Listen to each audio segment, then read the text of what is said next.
Thus, as it has already been very justly pointed out, it was not the national wish, nor the authority of the rights of legitimacy, nor the title of a family to the crown which reestablished the throne in the elder branch of the Bourbon, but it was the mere goodwill and pleasure of two foreign monarchs, assisted by an Austrian general who, without the nation's knowledge, opened the doors of France to King Louis XVIII and set him on the throne. The declaration of the Allies, which Michau, the printer, had waited for in an adjoining drawing room, had been printed and posted in Paris without loss of time. It remained to be decided what government should replace the government with these intrigues, and this juggling had overthrown a certain number of royalists who had surrounded the Emperor Alexander from the moment of his arrival at the Prince de Benevento. Talleyrand's house implored him to give them back their old masters. The Municipal Council of Paris, through the mouthpiece of its president, Bayard, had expressed a wish that the Bourbons might be recalled. The Emperor of Russia had not yet expressed his opinion. The Emperor Napoleon, possessed in the person of the Duc de Vicence-Caulaincourt, an advocate whose zeal and devotion no difficulty could cool. As to Prince de Benevento, he had burnt his ships behind him. Unwilling and unable to remain behind, he had convoked the Senate. The result of the deliberations of this assembly had been the appointment of a government commission charged with the administration and the drawing up of a draft of the Constitution.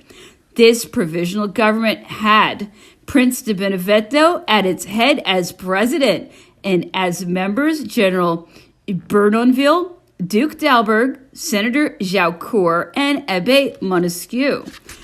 The general of division, Bournonville, surnamed the French Ajax in Dumouriez's army, and who was known by the exaggeration of one of his reports in which he related that the enemy had lost 10,000 men, and that the loss of the French consisted in the little finger of a chasseur, had been loaded with dignity and favors both in the army and in diplomacy by the imperial government. General Bournonville had left Monsieur Lavalette very late in the evening of March 31st. They had been deploring together the fatal events which had just occurred and had agreed to meet again on the morrow morning. On arriving at Bournonville's house, Lavalette heard that the general had been sent for during the night to Prince de Benevento's. For what reason was explained to him by the list of members of the provisional government. Talleyrand needed a general in the provisional government and had chosen his man well. General Bournonville displayed the greatest zeal. Duke d'Alberg, of whom we have already had occasion to speak, nephew of the Prince Primate, at first ambassador of Baden in Paris, afterwards naturalized. By the grace of Napoleon, created a duke, counselor of state, and married to Mademoiselle Brignole, with an endowment of 4 million francs, was also reaping the reward of his perfidy towards the sovereign who had so generously adopted him. Monsieur de Jaucourt had drawn attention to himself at the Constitutional Assembly and later on at the Senate by the liberalism of his principles and by his honorable character. Taken up and protected by King Joseph, he had been drawn away by old remembrances and by 25 years' relationship with Monsieur de Talleyrand, a friendship which had never been interrupted even during the exile. The fifth member of the provisional government was Abbé, afterwards Duc de Montesquieu, formerly agent general of the clergy and member of the National Assembly, where he defended the privileges of his order with apparent moderation and with energy. He had served the interests of the Bourbons under the consulate and under the empire with zeal. He had been the agent in 1800 in the application made by the Comte de Lille to the first consul. Exiled at first, he obtained without difficulty, and in spite of his suspicious conduct, permission to return to Paris, where he lived in obscurity until the occurrences of 1814. He was on good terms with the family of Count de Montesquieu, the Grand Chamberlain, who protected him with the imperial government. Abbé de Montesquieu used sometimes to go and see the King of Rome's governess. During one of these visits, he had begged his cousin to show him the emperor without being seen. To oblige him, Madame de Montesquieu placed him where he could see Napoleon crossing a gallery. The abbé, having looked at him with attention, could not help murmuring between his teeth, yet loud enough for his cousin to hear him, "Will no one deliver us from this little man?" Madame de Montesquieu, rather disturbed by the perseverance of this hatred hidden under gentle and inoffensive appearances, treated her relation with the greatest circumspection and prudence in the future.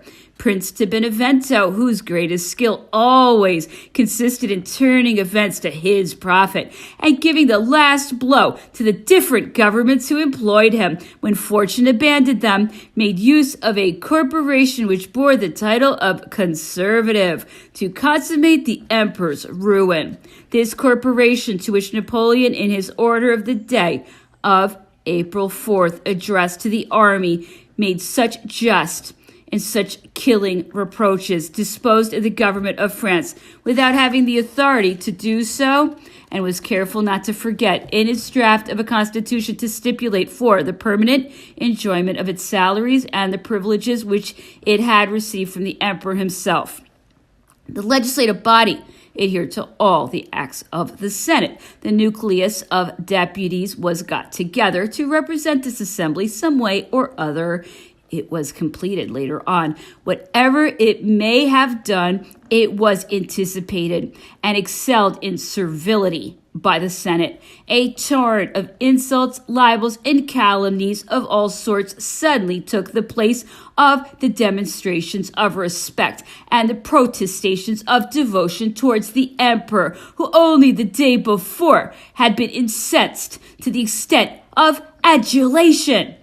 Every feeling of decency and respect was from that time cast aside by the majority of the corporations of the state. To many intelligent and impartial minds, Napoleon was at that time our only chance of safety. Those who, not understanding this, separated from him, had the right to abandon him when by patriotism he abandoned himself, but to lose all dignity in this common misfortune, to throw themselves at the feet of foreigners, to give a display of total want of decency and desertion to insulted genius who had been smitten by adversity. These are things which we regret to have seen and which will long live amongst us in sorrowful remembrance. The national character will not be stained by these things, because it can rightly be said that this deplorable error was the error only of some individuals, and that, unlike them, the nation did not insult nor repudiate the master when the day of misfortune came upon him. In considering with greater coolness the desertions which took place at this painful time, one sees there a new example of the inevitable effect of reactions, which is to raise up around a man who has held great power and who has fallen, traducers of every kind. It is not from contemporaries who are always actuated by more or less vivacious passions that one can expect an impartial judgment. In their eyes, the greatness of the genius and of the character of the man who has presided over important events which they witness has always a contestable greatness, and even those who have taken no part in these events are infinitely more prone than others to severity and to criticism. Most of the persons to whom I am alluding yoked themselves to the chariot of a new master, trampling beneath their feet the idol whom they had so long incensed, in order to preserve the estates, the honors, and the advantages with which the imperial government had loaded them. For these turncoats of honor, Napoleon's unpardonable crime was to have lost, together with his power, all means of exercising his generosity in their favor. There are some people who do not forgive a reproach which they have merited, or who think they have not been sufficiently recompensed for their services. Certain generals, certain administrators in whom the old jealousies of the army of the Rhine fermented, or who regretted the favors of those who had formerly been in power, certain others who were imbued with Republican or indeed Royalist opinions gave vent at the sight of the fallen Colossus to hostile sentiments which till then they had very carefully kept down in the remotest recess of their hearts. Napoleon would not admit that any obstacles were insurmountable. He would not accept the excuses of those who pleaded such obstacles in justification of their failure. This incredulity on his part was only feigned, but he considered it useful and even necessary to keep alive what he used to call the sacred fire amongst those whom he used for objects which audacity alone could attain. Those only saw in his conduct a gratuitous injustice, forgetting that in the face of the resistance which crossed his plans, Napoleon would have wished to have effaced the word impossible from the French dictionary. At the same time, if he placed his confidence in those whose assertions he distinctly contradicted, this proved to them that they had not deserved ill in his eyes, and that he on his side did not cease to appreciate their talents and their fidelity. The emperor indeed took into account, as occasion might be, all the goodwill which had been displayed in his service, but the reward of the moment, the tacit reparation accorded by Napoleon, did not efface in the eyes of some the injustice of the reproaches to which they had formerly been exposed. There may still be met today men who have kept up these old grudges, probably finding in these childish sufferings of their vanity a plausible excuse for their desertion.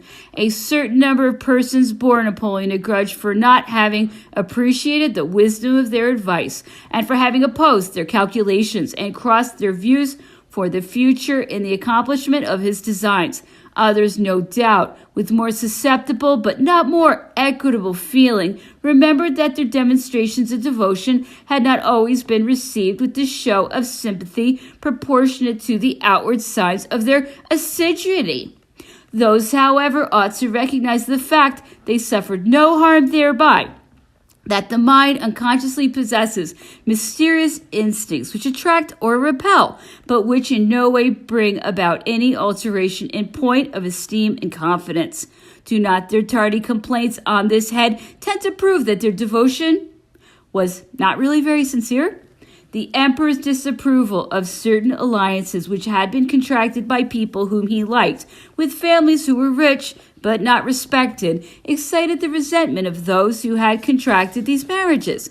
But he was prompted by the fear lest the respectability of the corporations to which they belonged might in some way be attained. If promotion for certain people was not as rapid as they might have hoped, instead of attributing this to want of opportunities, they blamed the emperor for having treated them unjustly.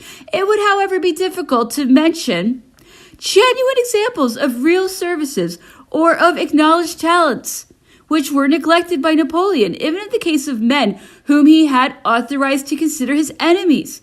No considerations of a man's opinions nor of wrongs he might have committed against him ever made him deviate from his rule of leaving no kind of merit without employment, that is to say, without reward.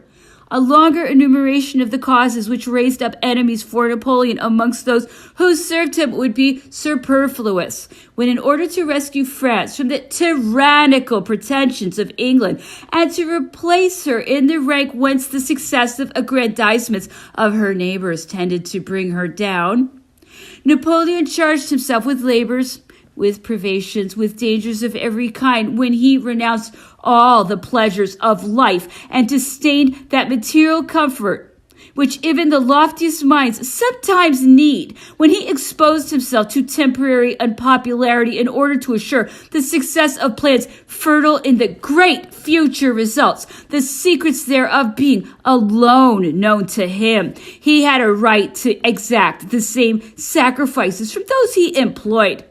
If he was exacting, he was more so towards himself than towards others. I have pointed out the wrongs committed by such of Napoleon's antagonists, as I may call his domestic enemies. I will not undertake to define the numerous varieties of adversaries to whose passions and feelings the fall of the imperial government gave a free field.